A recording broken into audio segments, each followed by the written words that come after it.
Mangunguha po ako ng dahon ng sili at ihahalo ko sa tinulang baka. Kakain na po ba kayo ng tinulang baka? Subukan po namin magtinula ng baka kung masarap siya.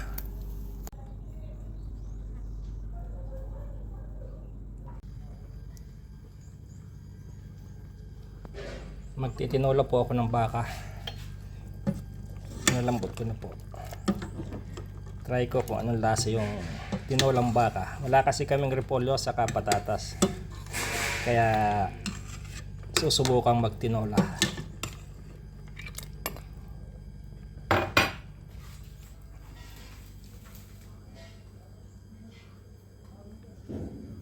Dito po kasi ako sa field, may ginagawa ako dito.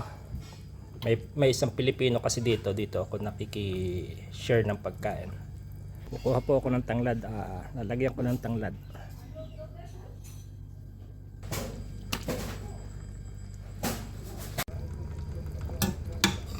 Malambot na po itong baka, ilalagay ko na itong papaya.